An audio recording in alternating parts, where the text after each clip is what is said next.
Hi అండి. ఎగ్స్‌ని ఉడకబెట్టి వాటిపై ఉన్న పొక్కుని తీసేసి చిన్న చిన్న ముక్కలుగా కట్ చేయండి.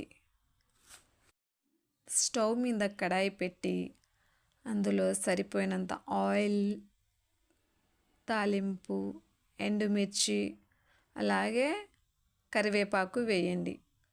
కరివేపాకుని కడిగి వేయండి. చిన్న చిన్న ముక్కలుగా కట్ చేసిన ఎగ్స్‌ని వేసి కలుపుతూ ఉండండి. కలర్ చేంజ్ అయ్యేంత వరకు కలుపుతూ ఉండండి.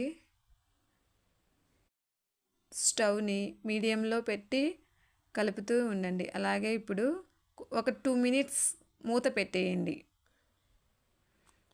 మూత పెట్టి 2 మినిట్స్ తర్వాత ఓపెన్ చేసి కలుపుకోండి.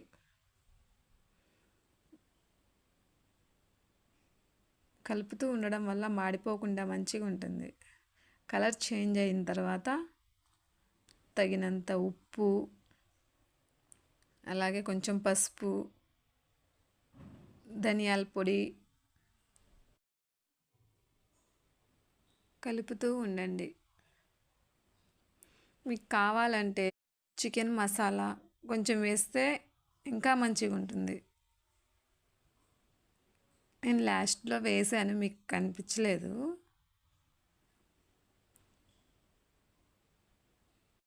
తగినంత కారం వేసి కలపండి. ఎల్లిపాయలు 2 లేదా 3 దంచి వేయండి.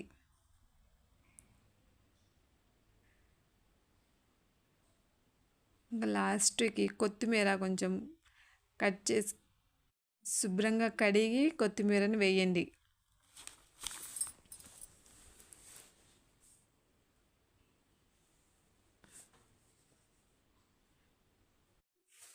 ఎగ్స్లో ఉన్న ఎల్లో కలర్ ఎగ్ని లాస్ట్కి వేయండి.